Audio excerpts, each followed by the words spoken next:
So here we are at the beginning of our trek. It's a bit of a challenge, up and over 6 Munros today, 6 to 7 from the quad. So just around here you can see that's the first Munro just on the left that we're going to be going up, with the false peak on the right. So then Ned, how are you feeling about going up the first Munros? Youthfully optimistic. You reckon we're going to bail at 4 or manage all 6? I'd say we got a 2/3 chance of making all 6.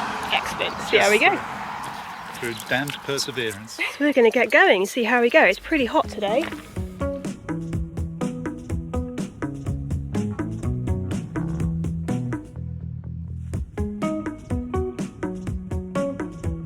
So here we are, just emerged from the tree line, coming out onto the first patch of open land.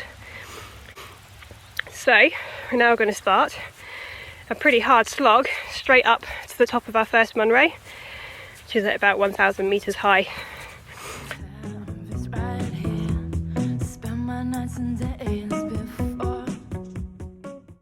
Ned being vigilant with his bug spray. Yeah. Got some midgies around. Yeah, we went in the bar last night and the barman said, "What's that lemony smell?" And then he realised it's the bug spray, is it? That'll be the citronella. Yeah. We come out in force on these hills. Do you want some? I'm okay, thank you. Isn't this breathing? It's very nice. So we're going to go off track now to a typical Scottish path, which doesn't exist, straight up the side of the mountain in the nice tufty grass. Good for the ankles.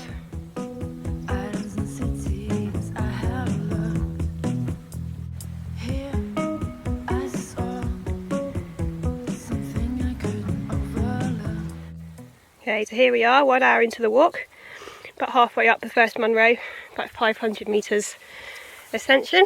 So over there are the Munros that we're going to do, a little bit clearer now, see the sides of them rather than covered by the other mountains. Ned being very sensible and hydrating halfway up the Munro. No, he's reducing the load in his pack. There is that as well. 4 litres of water does tend to weigh a little bit. Yeah.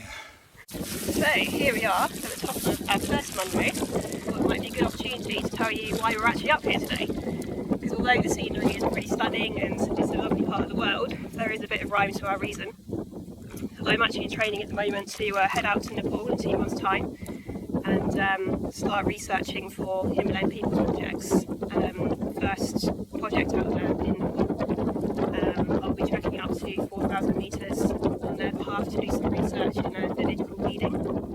So today is a bit of a training trip over about 10 miles-ish of up and down terrain, just to see what kind of condition I'm in for the Himalayas and remind myself what kind of challenge is going to be trekking up there. The trek will take around 7 days, depending on how we react to altitude and things like that as we go. So we'll see how we go today and see what kind of indicator it is of fitness. And as we go around, we'll give you a little bit more information about what charity's going to be doing and how we're going to be doing. So then, how's it feel to be at the top of your second ever Munro?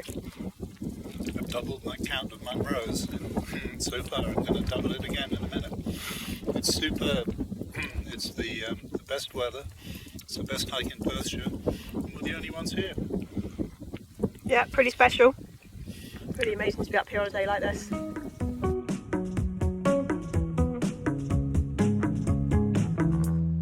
I don't have to leave anymore. What I have is right.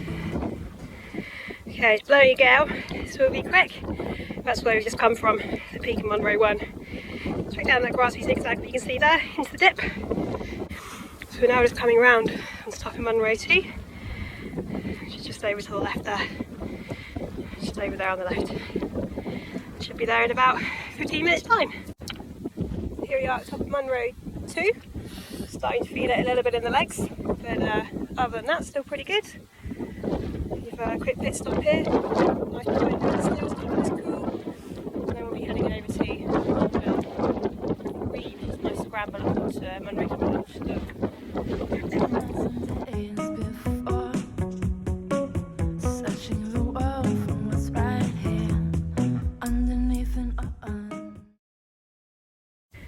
So here we are at the bottom of Munro 3, otherwise known as Anstuk. Looking back at Munro 2, You just come down over there, just that path down to the left. Around. You can see Ned there, part of the way up. We have to scramble. The path takes us about half the way up, and then we scramble the rest of the way, kind of rock climbing style, up to the top of the Munro. So you soon find out how your legs are feeling. So here we are, halfway up Anshduk. Ned giving us a brilliant example of just how steep it is, and just how much we're having to scramble. He's trying to find his footholds going up there. So we've already scrambled. Up there, you see the path just way down in the distance that we just come along. Scrambled all the way up there. I'm froze by desire, no need to leave. Where would I be if this were to go under? So here we are at the top of Ben Law's Munro 4. Looking slightly worse for wear compared to when we last came on the video camcorder. So we're now sat here debating whether we're going to do the last two or if we're going to bail off from Ben Law's, because in the weather today it's a pretty difficult trek coming up and over all different Munros. So Ned, how are you feeling after your 4 Munros? Pretty grand, I have to say. Couldn't have wished for a lovelier day.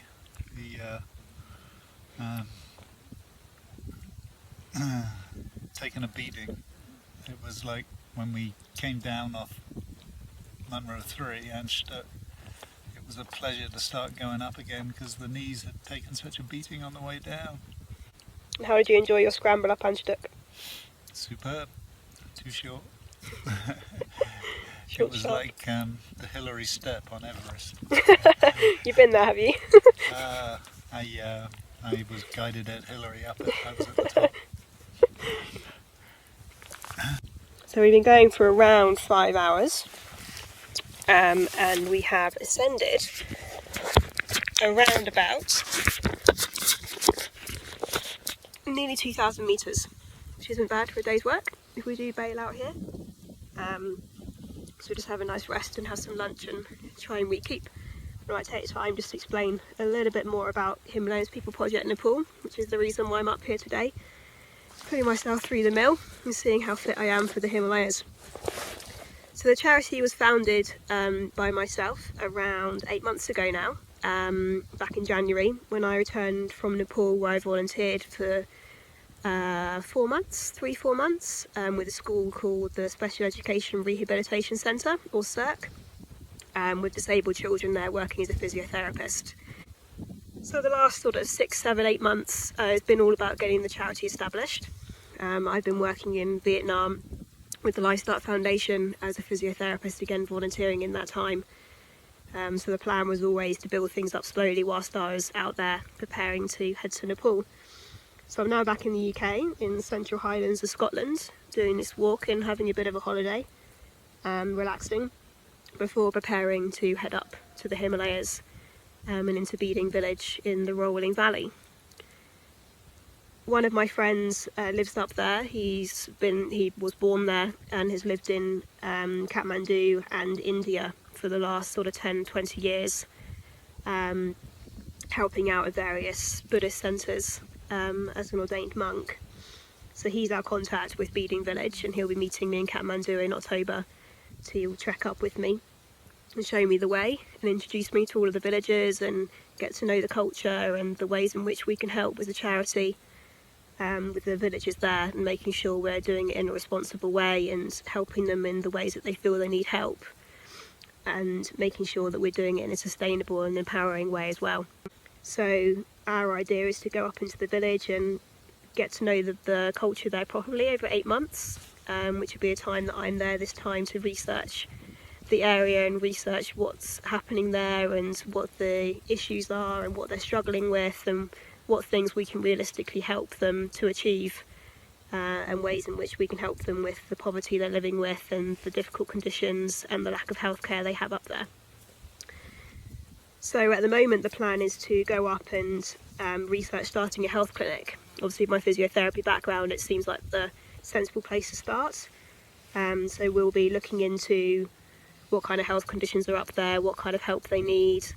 Obviously they're extremely remote with no roads to the village, a 5-day walk to any other large civilisations. When I say large, I mean anything, you know, accessible by road and not so cut off. So we're going to have to consider all kinds of things, like where the pharmaceuticals will come from, where the professionals will come from, all those sorts of stuff. So lots to research, lots to think about, and then obviously ways in which we can make it sustainable and help the villagers bring in the money to keep it stocked with the medicines and pay the individuals that will be working there. Luckily, wages are only around £600 to £700 a year, which obviously minimal compared to Western wages. So very manageable in terms of sustaining people that are going to be helping them through the clinic there.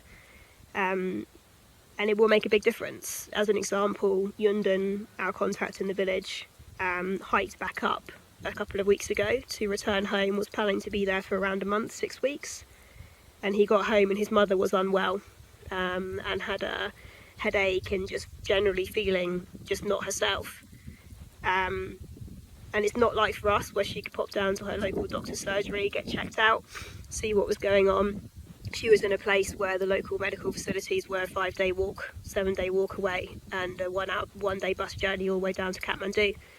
So Yundan turned straight around and walked her back, all the way back down to Kathmandu. Had some medical tests, and it turned out that it was just an infection, which is making her feel very unwell. I'm saying it's just an infection. Obviously, without antibiotics, it can be extremely life-threatening, and can kill people. So, for the sake of antibiotics, she had to walk 5-7 days, feeling very unwell, with the risk of obviously not making it if it was a serious illness, just to be able to get her hands on some antibiotics and for somebody to look her over. So there's obviously a huge need to have a health clinic in that village, and that's what we're aiming to do. But we'll see how we go. We're very realistic in the fact that there's a lot of things to research, a lot of things to find out, making sure it's going to be sustainable, making sure we have all the finances before we begin, and then looking into ways to helping the villagers continue to bring in their own finances, to continue running the clinic and stocking it with the pharmaceuticals that they need, and making sure they have professionals there who can be helping them do that and give them out safely. So that's the idea at the moment. I'll be heading out there on the 1st of October in 2 months' time and seeing how we go from there. Hopefully by May next year we'll have a very clear vision of what we're going to be doing, how we're going to be doing it, and with people fundraising in the UK and US at the same time, with a bit of luck, have the funding together to be able to do that. So we're going to decide whether we're going to carry on for the next 2 Munros or drop down, and we'll keep you updated. So we've come to the conclusion that we're going to go down the middle road and try Munwar Munro, and then drop down to the car off of that 5th Munro. And you can see the routes onto 5, just straight up that track, down from here, and then up that track, down up from the dip, and straight over the back of that, and then back down to the car. So probably looking at another hour and a half most probably before we're back down to the car, so not too bad at all. So down we go again. So here we are at top of Munro 5, last Munro for the day before we head back down to the car. And straight ahead is Munro 6, which is what we're avoiding for the day. Decided it's just going to be too much for one day in this weather. Yes. Instead, we're going to head along that nice path over there and then drop down to the car. Islands and cities I have looked here. So here we are at the bottom of Munro 5, looking back up at where we've just been. I'll keep walking up to the car now. So one of the ideas of doing this video today has been a bit of a preparation for when I'm in Nepal. I'll be taking this video camera with me and video recording the trekking and the stuff that I'm getting up to in the village, and talking to some of the local people and things like that, just to give you everyone an idea of what's going on back at home and elsewhere in the world for whoever is interested. And for anybody in the Hampshire area, I'll also be holding a fundraising talk on the 13th of September at Ichinabis Village Hall. We'll put details up on the website, www.HPP-Nepal.com, a little bit close to the time. So if anybody would like to come along, hear a little bit more about what we're doing with the charity, what's been happening so far, and what's going to be going on hopefully in the future, feel free to come along and have a listen to what we're up to. But for the day, we'll sign off. Thanks very much for watching. We'll see you all soon.